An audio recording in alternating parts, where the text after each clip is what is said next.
When Pierre L'Enfant was planning the layout of Washington, D.C., what would become the National Mall ended here. The Potomac River used to flow really close to where you're standing now. Therefore, everything else that we will see on this tour is on new land.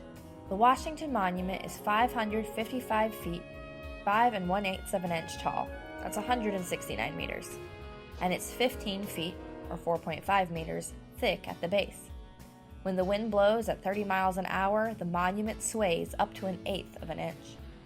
Construction on the monument began in 1848 and would not be finished for over 35 years. But it shouldn't have taken so long. Funding for the memorial was originally done through private donations. However, due to political infighting, lack of funds, and finally the Civil War, the monument sat unfinished for 23 years. In fact, it looked quite ridiculous. Look at the image below. It was a stump right in the middle of the nation's capital to honor our nation's founding father. Finally, the Army Corps of Engineers were commissioned to finish the job. What they created was a subdued version of the original design by architect Robert Mills. The original design included this obelisk. Both Mills and George Washington were Freemasons, and ancient Egyptian symbols, such as the obelisk, were and are a popular symbol in Freemasonry. The obelisk was most often a memorial to the Egyptian sun god, and this masonry symbol of penetrating light was very important for a man of the Enlightenment such as Washington, who was trying to build a nation based on reason and merit, and not birthright. What was left out was a colonnade filled with statues, including a 24-karat gold gilded statue of George Washington surrounding the base of the structure. Now, the monument is encircled by 50 U.S. flags to represent the 50 states. When it opened to the public in 1884, it was the tallest man-made structure in the world. Months later, however, the French claimed that title with their Eiffel Tower in Paris. Today, the monument remains the largest freestanding masonry structure in the world. About 1/3 of the way up, you can see a dramatic change in the color of the monument. Mostly due to the 23-year construction break, builders used stone from several different quarries. And if you look real close, you'll see 3 different shades of marble. Unfortunately, the monument is closed until the spring of 2019. And aside from the view, what you are missing is a ride in the glass elevator, where you see several examples of the 193 official commemorative stones that lie the inner walls of the monument. All 50 states, numerous organizations and cities, several foreign countries, and even a few private individuals donated them. Now, in this news story from the New York Times, August 22, 1908, someone caught a ball off the monument. On a wager of $500, Charles Street, catcher of the Washington baseball team this morning, caught a regulation baseball dropped from the observation window in the Washington Monument, 550 feet above the ground. A long line of prominent baseball catchers, including Paul Hines, Charlie Snyder, and Buck Ewing, have tried this difficult catch in the past without success. Though the ball was allowed to fall the full height of the monument with only the impetus of its own weight, by the time it came within reach of Street's mitt, it is probable that it had attained the greatest speed of any ball ever caught by a player.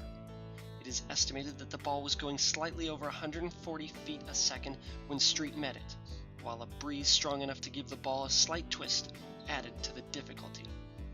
Though Street is considered a good man in his position, it was only after 13 attempts that he succeeded in holding the ball, but under the terms of the bet that gave him the stakes.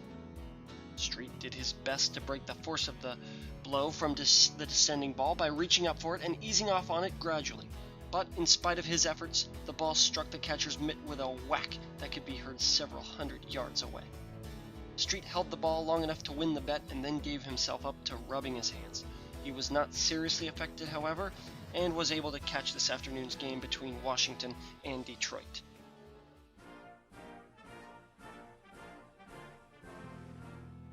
One of the first things that many tourists say when seeing the White House for the first time is, "That's it? It's so small. I thought it'd be much bigger." Well, you are approximately half a mile, or 800 meters away from the building. Also, you are looking at the residence, but what you can't see are the east and west wings of the White House, so the building is bigger than it appears. The White House has approximately 55,000 square feet, 5,100 square meters of floor space. It has 6 floors, 132 rooms, 35 bathrooms, 412 doors, 147 windows, 28 fireplaces, 8 staircases, and 3 elevators. It has a doctor's office, a dentist's office, a tennis court, a jogging track, a basketball court, movie theater, putting green, and a bowling lane. Let's start with the surrounding 56 pillars that represent the states and U.S. territories during the war. In the 1940s, Alaska and Hawaii were not yet states, and the Philippines were an American territory. From each pillar hangs 2 different styles of wreaths, one made of oak and the other made of wheat. The oak wreath symbolizes the nation's industrial strength, while the wheat wreath represents our agricultural strength. The southern side of the memorial is dedicated to the Pacific Theater. Likewise, the northern side of the memorial is dedicated to the Atlantic Theater. On this wall are 4,048 gold stars. Each star represents 100 lives lost in the U.S. military uniform. The U.S. lost just over 400,000 men and women to the conflict. Inscribed at its base it says, "Here we mark the price of freedom."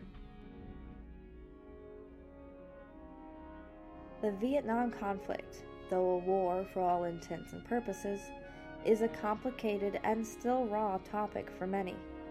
You do not have to understand everything about the Vietnam War to understand this memorial. What you should know is that it was very divisive.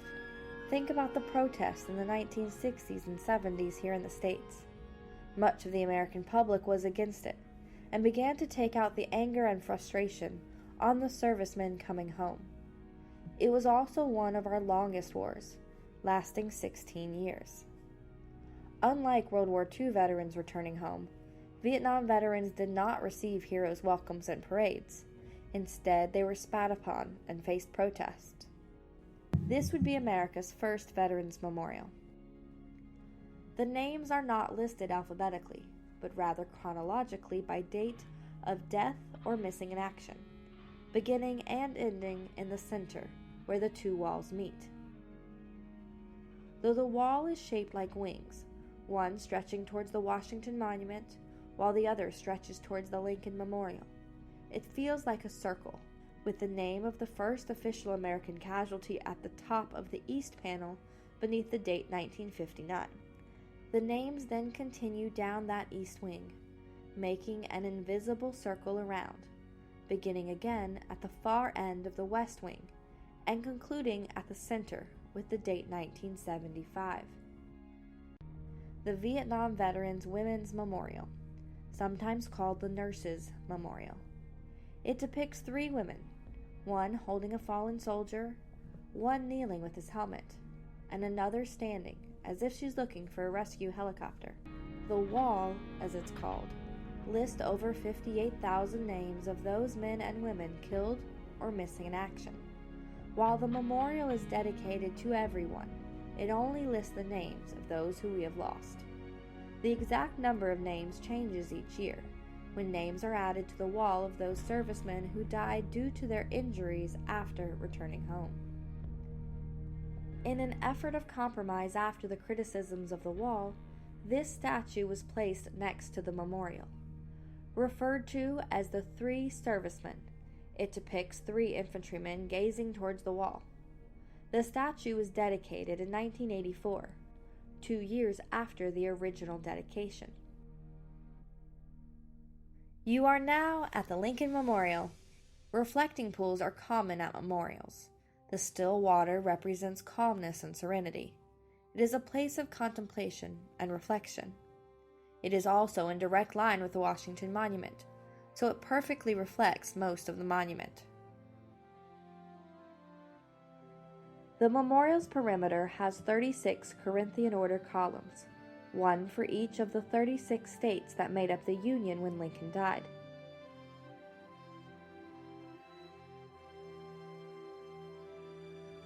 One of the most recognizable statues in the world, this Colossus Abraham Lincoln will impress you. Lincoln sits in an ancient Roman chair that symbolized power and authority. To your left, Lincoln's right, or his contemplative and thoughtful side, is his most enduring speech, the Gettysburg Address. To Lincoln's left, your right, you'll see a longer speech. This is the second inaugural address, what he considered to be his best speech.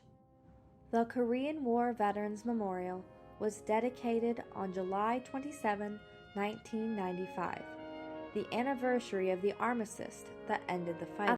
At the point of the wedge formation is inscribed in a plaque on the ground between the statues and the flagpole. Our nation honors her sons and daughters who answered the call to defend a country they never knew and a people they've never met. Opposite the inscription along the pool is the iconic inscription of the memorial, that freedom is not free. The first thing that will catch your eye as you approach the memorial are the 19 stainless steel statues. They are just taller than real life and stand at 7 feet tall. They represent a squad on patrol, emerging from a forested area into open grounds in a wedge formation. They represent 4 of the major branches of U.S. military. The first thing you may notice is that you can see the reflection of the 19 statues in the wall. This was no accident. The original design called for 38 statues, commemorating the 38th parallel, where the demilitarized zone exists to this day. In order to fit the area allowed, the design incorporated the reflections of the 19 statues to bring the total to 38. Etched into the wall are the images of roughly 2,000 real Korean War veterans taken from photographs. The troops are also wearing ponchos, and there are juniper bushes and granite slabs that cover the ground of the memorial to replicate the difficult elements of bad weather and rugged terrain that dogged the veterans throughout the war. As you walk into the memorial, you should also notice that no matter where you are in the memorial, you will have the eyes of one of the statues looking toward your direction, on alert for the enemy at all times. Many people will miss a low-lying wall on the left side of the path opposite the statues. This wall lists the 22 United Nations member states, including the USA, that contributed to the Allied offensive, including troops, material, or medical supplies. They are listed in alphabetical order. The Korean conflict, as it was known at the time, was the first military action for the relatively new UN organization, and a test of its resolve. The USA did not individually declare war on North Korea, and it's important to note that there is no official treaty ending the war. Since 1953, an uneasy truce has been in effect.